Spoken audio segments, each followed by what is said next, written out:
And so today we continue our February series, which we are calling Weathering the Storm. We're looking at different ways that we can move through some of the more difficult times in our lives and try to do so with a little bit more ease, perhaps a little bit more grace, and a little bit more faith. Last week, we spent time looking at what we can try to do when our usual methods of self-care just aren't working for us anymore. And today we're going to take time with the idea of healing. And we're going to do so by incorporating one of our ministry's core values and also one of the attributes included in Unity's teachings of the 12 powers, that being the divine power of love. Now, every so often when I offer a lesson, I will pose a question. And so I think I have a good one for you this morning. What is love? What is love? I mean, can you imagine how many different ways that word can be described or defined? How many different ways, people could speak to the experience of it. Not long ago, I came upon a definition, more maybe a perspective is a better word to use, about love that was offered by Isabel Carter Hayward. Now, she defines herself as an American feminist theologian. She is a priest within the Episcopal Church, and she's also a member of what was known as the Philadelphia 11. Back in 1974, she joined with 10 other women whose ordinations eventually paved the way for ordained women to be recognized as priests in the Episcopal Church, and that took place just a couple of years later in 1976. So this is what she had to say about love.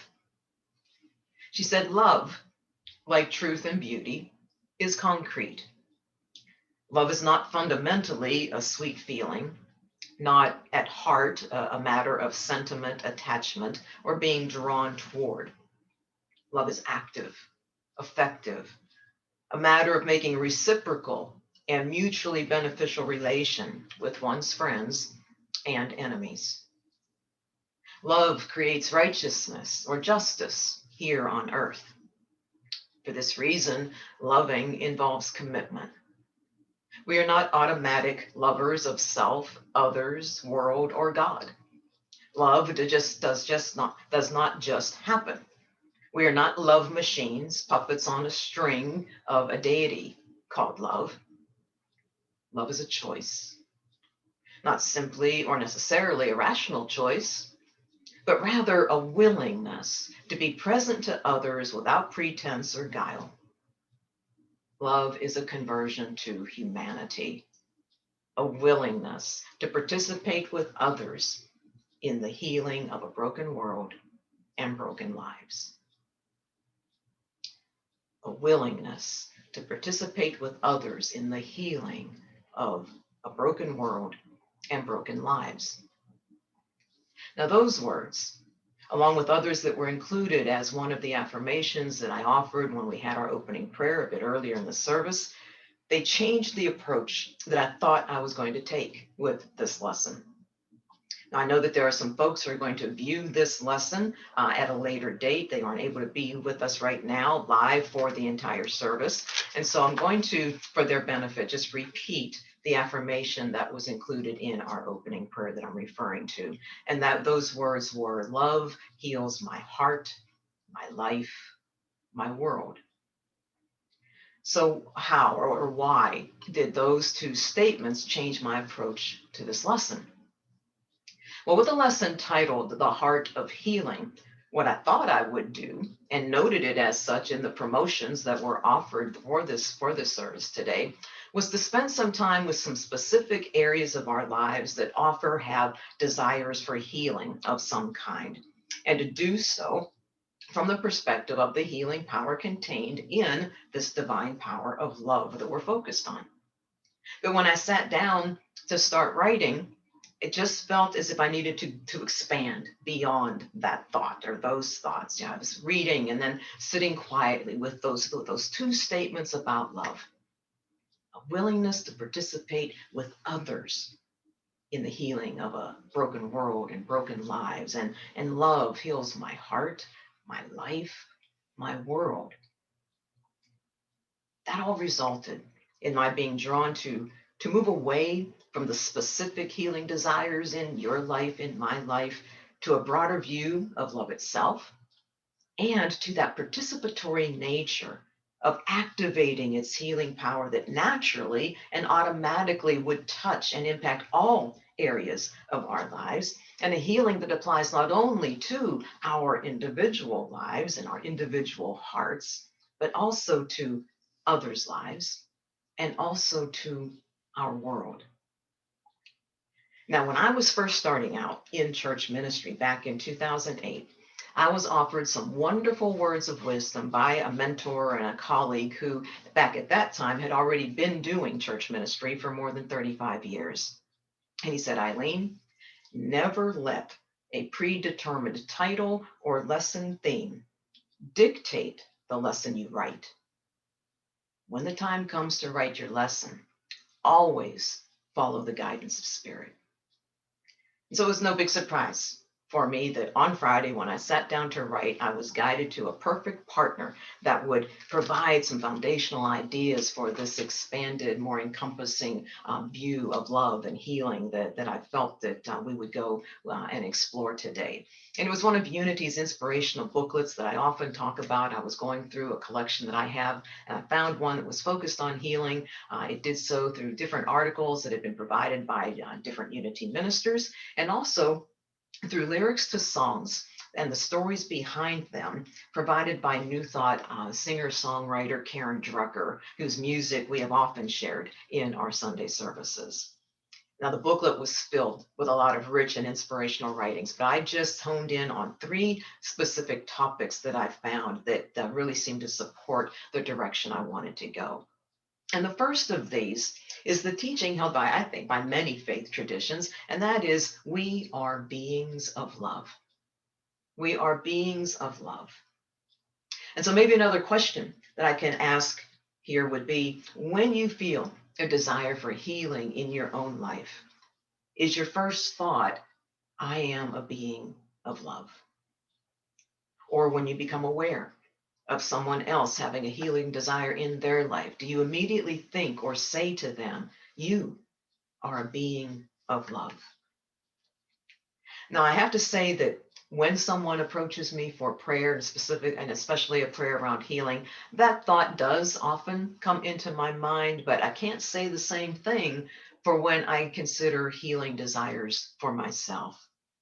And yet, one of the primary teachings of so many religious traditions, including ours, of course, is that of love. I mean, in Unity, we teach that God is love, that we are carriers, we are beings of that love. Our co-founder, Charles Fillmore, wrote that in spirit, love is the pure essence of being that binds together the whole human family. Binds together the whole human family. Love is the essence of our being. It is that which created us, it is that which sustains us, and it is our choice as to whether or not we are willing to live it and be it and offer it in our lives.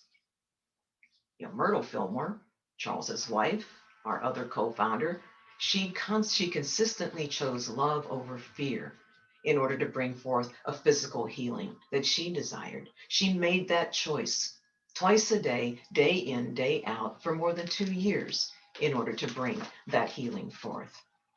So whatever form of healing you may desire, the thought here is to plant seeds of love consistently and allow them time to take the root they need. And as you do, watch for the ways that the whole human family begins to show up for you. One being of love, expressing that love, affirming that love, will attract other beings of love. That's what love and oneness in spirit, that's what that's all about, because people will show up. Circumstances will appear, experiences will arise to bless you and to let you know that you are not alone and that you are on the right path for you. Just think about the GoFundMe campaign now in place for our church members, the chapels. That campaign started as a seed of love that was planted. And it was planted by a couple of people from our community here who expressed themselves as beings of love. And that campaign has exceeded its goal in just a few short weeks, and it has brought so much healing in so many ways to both Nick and Sharon Chapel. So when we have that healing desire, let's just go back to basics. Let's go back to basics. Let's go back to love.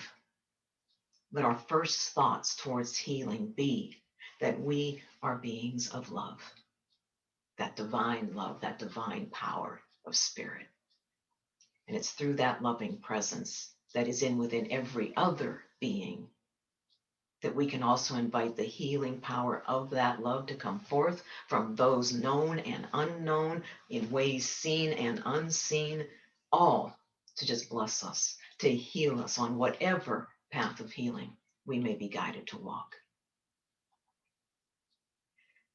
The second topic for our healing conversation today that I found in the booklet was the healing touch.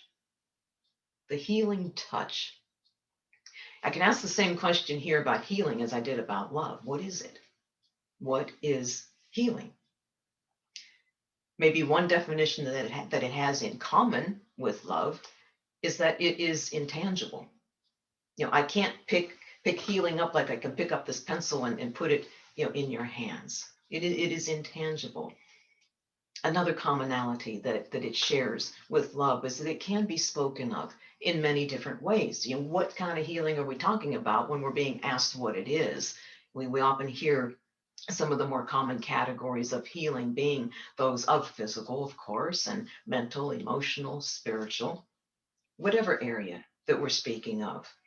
Feeling a desire for healing is one way of knowing that the way we are living life right now is something we want to change. We want to have our life expand beyond where it is at the current moment. When I was young, very young, and I would come down with a cold, like I have come down with one this weekend, or feel sick, in some way, in my young mind, my doctors, the nurses, they were my healers. But when I became much older and began to realize that non-physical parts of me could also desire some healing, my mind at that point told me that I was the only possible healer. See, those non-physical areas of my life were not those that I wanted anyone else, to know about, let alone see, let alone help me to heal. And it took me a while to understand my resistance to that. But one day I learned why that resistance was there. And it only took being told the one word that would help me get over that and move past it. Vulnerability. Vulnerability. And I'm like, what? I'm supposed to talk about these personal areas of my life with other people? Open myself up and expose what I saw as those darker shades of me and let others see them? I'm supposed to admit these things out loud to other people?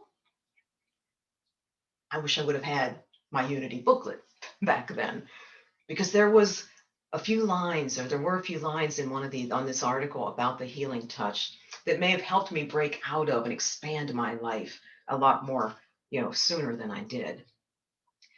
In the article, after acknowledging the individual work that is ours to do when it comes to healing our lives, the author wrote, however, I believe healing must include recognizing that my healing is dependent on you. If I believe in the interconnectedness of life, my healing does not happen alone. It happens through our belonging, through opening ourselves to each other. So it sounds like we're going back to basics a little bit here again, doesn't it?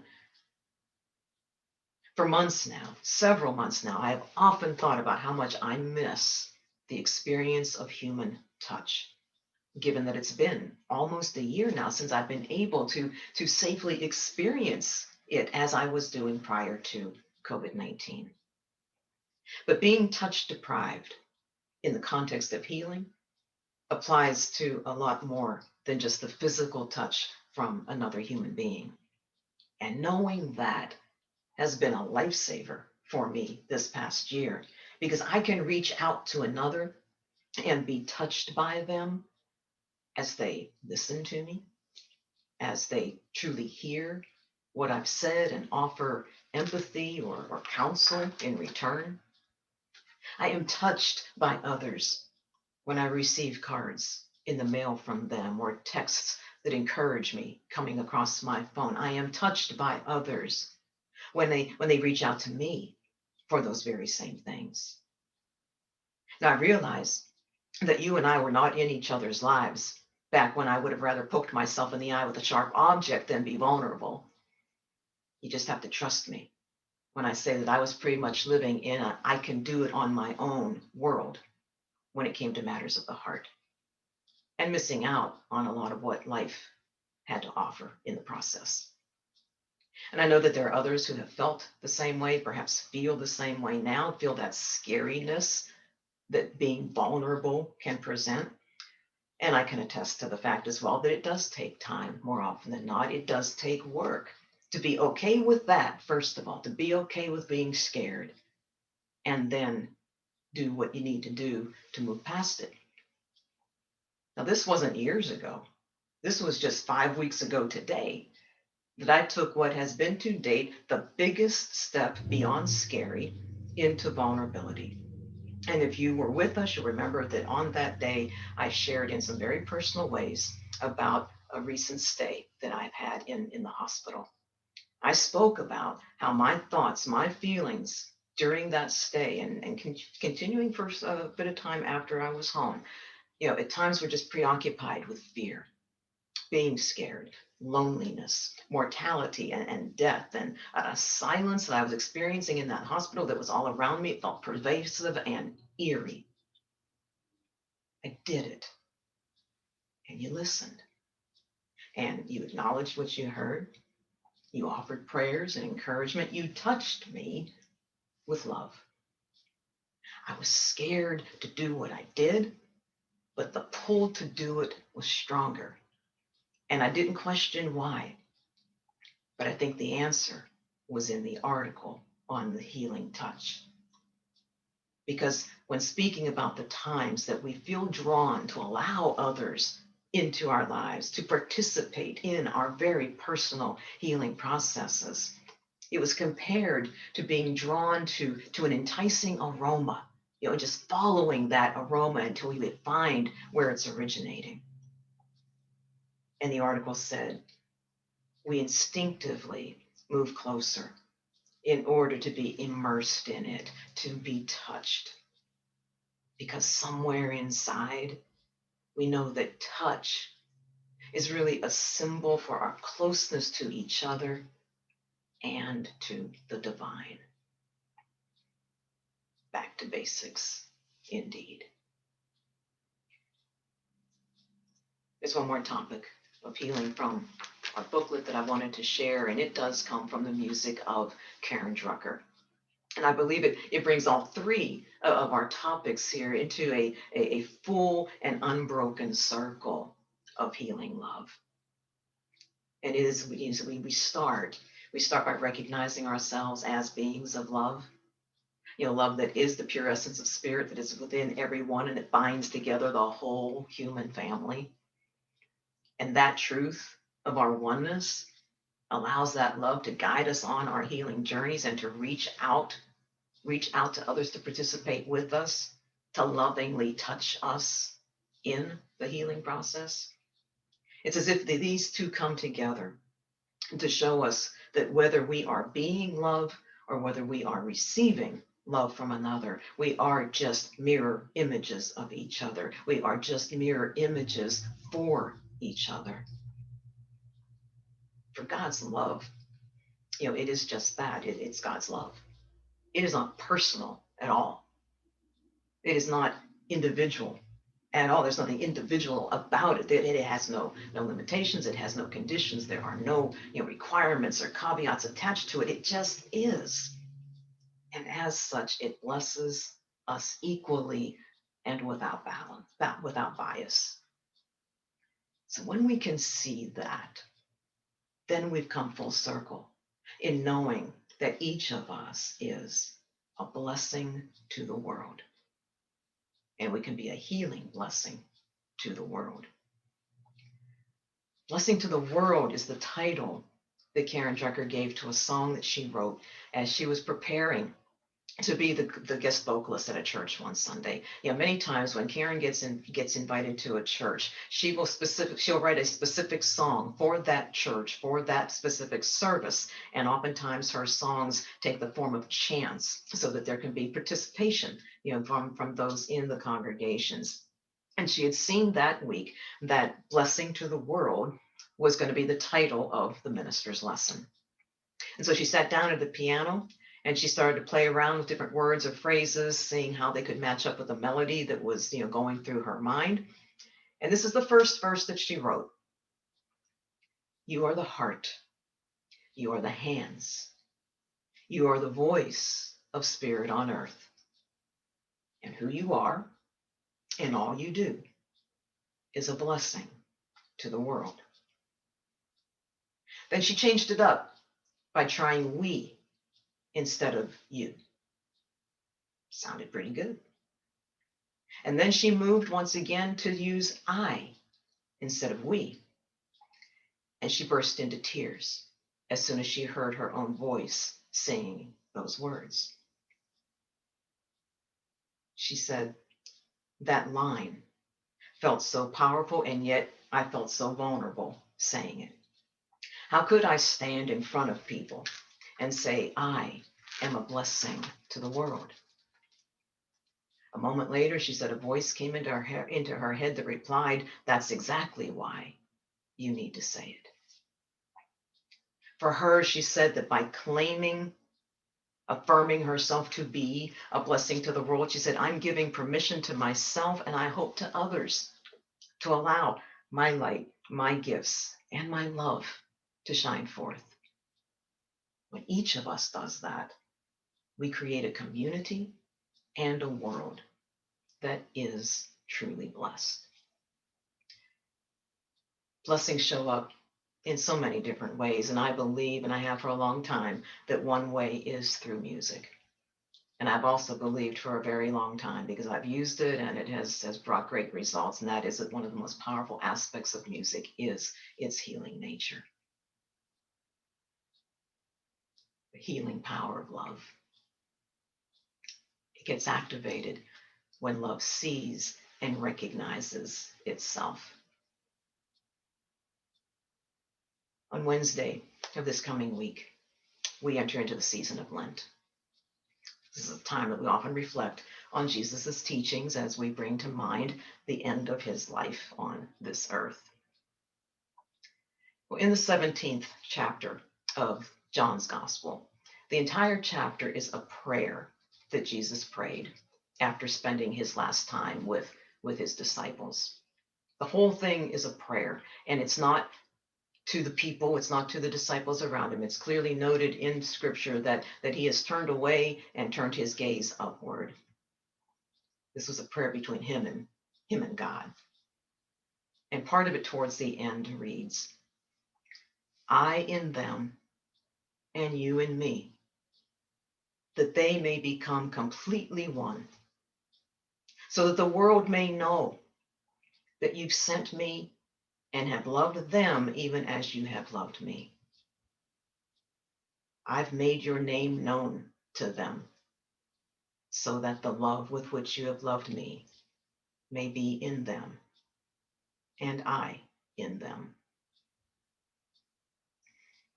Divine love, Spirit's love, in Jesus, in you, in me, in all, the complete oneness of humanity. Imagine just being just a bit closer to that place come this Easter Sunday morning, because you chose the power of love just a little bit more each day during this Lenten season that's before us. Imagine the healing that will have taken place in your heart, in your life, and in the world. God bless you.